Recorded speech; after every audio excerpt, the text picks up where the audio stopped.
The French Revolution changed everything. It was bloody, chaotic, and downright horrifying.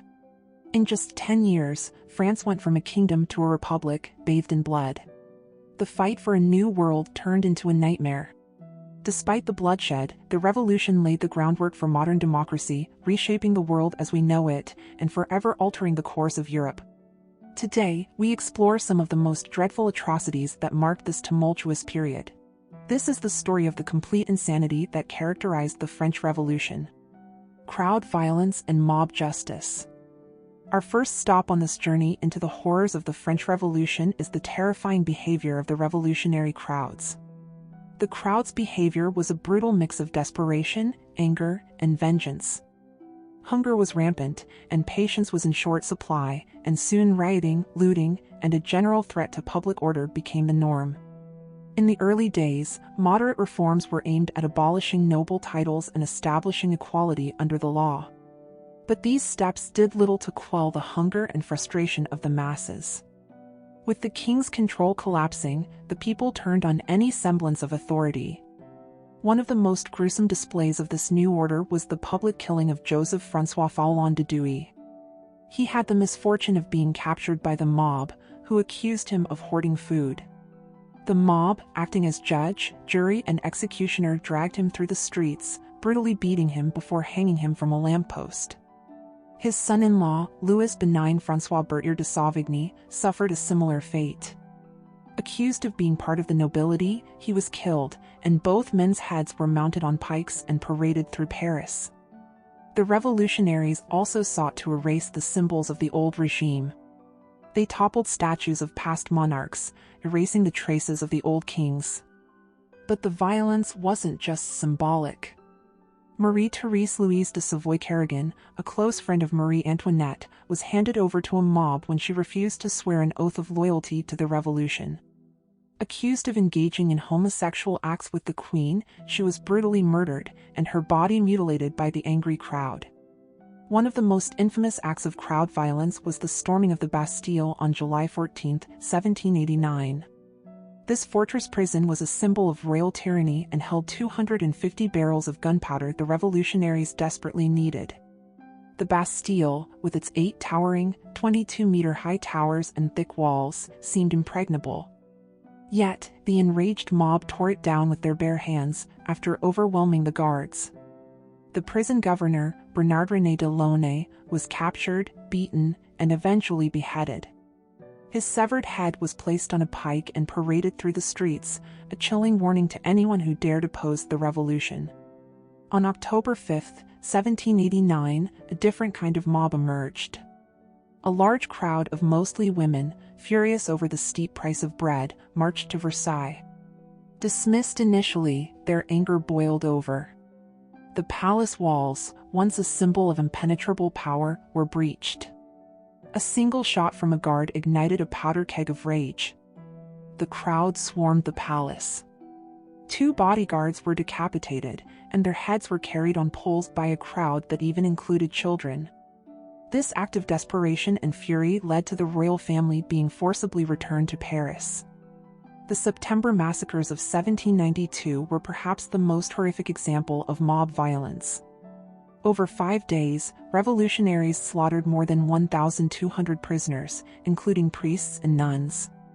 The clergy, seen as symbols of the old order, were particularly targeted.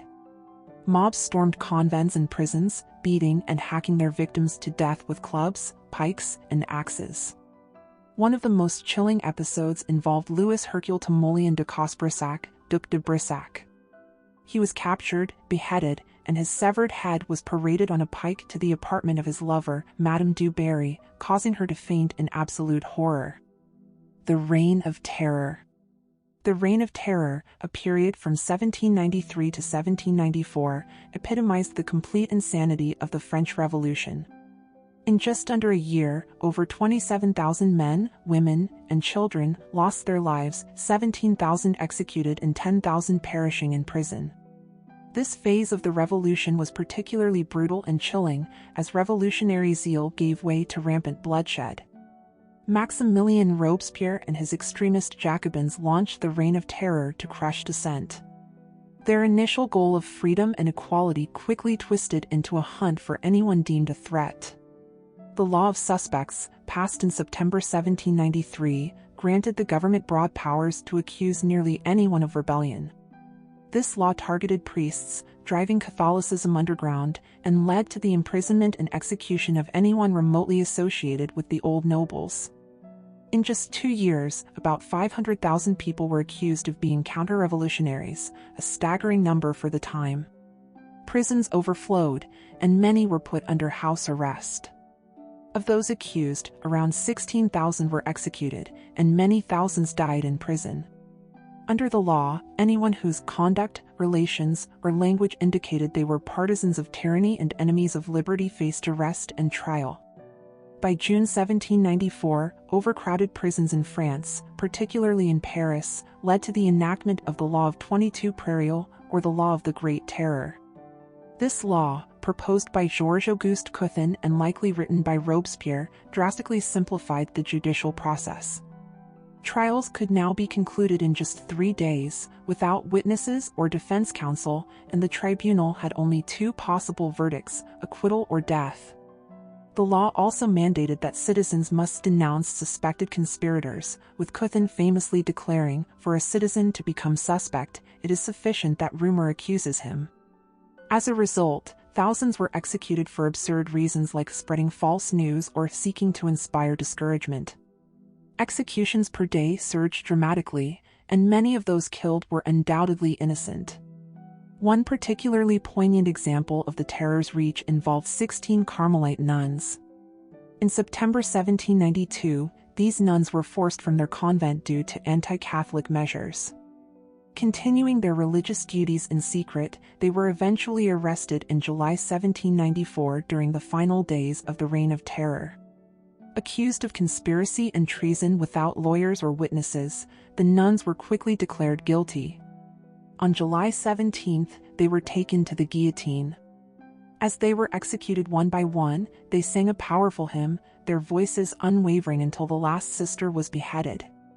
The customary mob was silent, stunned by their bravery. The Grand Terror came to an end not because of the public's horror at the killings, but because the new law allowed members of the convention to be put on trial. Fearing for their own lives, the convention members turned on Robespierre, and he was guillotined, bringing an end to the Reign of Terror. Beheadings and executions. In the heart of Paris, the guillotine stood as a symbol of the revolution's relentless pursuit of justice, or perhaps vengeance. In 1794, between June 10 and July 28 alone, 1,376 counter-revolutionaries met their end beneath its razor-sharp blade. Among them were the most famous victims of all, the King and Queen of France. With their executions, the guillotine signaled the end of a millennia-old monarchy and the dawn of a new era governed by the motto of liberté, égalité, fraternité. Initially embraced by moderate reformers as a humane method of execution, the guillotine soon became the preferred tool of terror for Maximilien Robespierre and the Jacobins. What began as an Enlightenment-inspired instrument of swift justice devolved into a public spectacle, with crowds cheering as enemies of the revolution met their grisly fate. The guillotine earned its infamous moniker as the national razor, wielded by peasants to exact punishment on the aristocracy.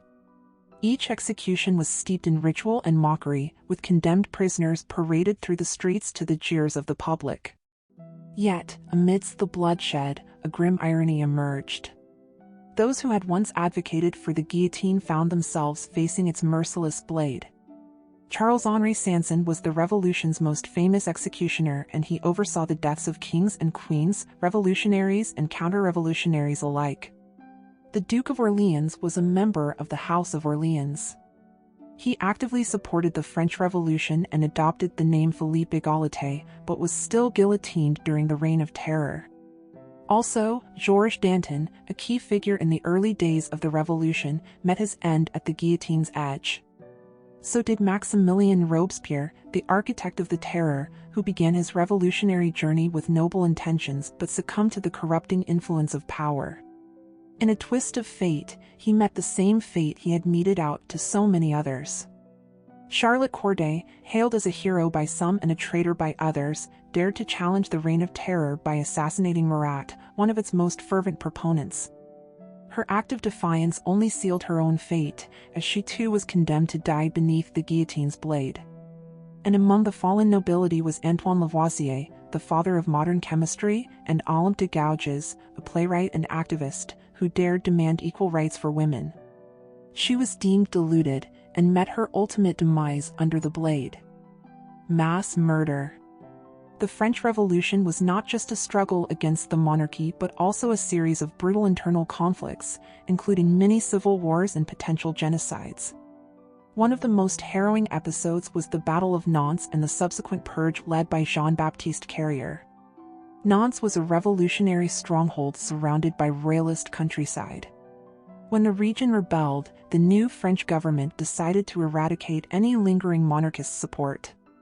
They dispatched Jean-Baptiste Carrier, a fervent revolutionary, to carry out this grim task. Carrier took his job with lethal seriousness. Over the course of 5 months, between 12,000 and 15,000 people were killed on his orders. Nantes, lying on the Loire River, became infamous for what Carrier dubbed the national bathtub. Carrier and his men devised a horrifying method of mass execution. They built special boats, known as lighters, designed specifically for drowning prisoners. Captives, including the elderly, pregnant women, and children, were shackled together, often stripped naked, and herded onto these boats with trapdoors in the bottom. Once loaded, the boats were sunk, condemning the prisoners to a watery grave. Carrier's brutality was so extreme that even the revolutionary government eventually recalled him to Paris, where he was tried and executed by guillotine. Lyon, another city resistant to the revolution's radical changes, faced a similar fate. The city supported the moderate Girondins, who were less bloodthirsty than their radical counterparts.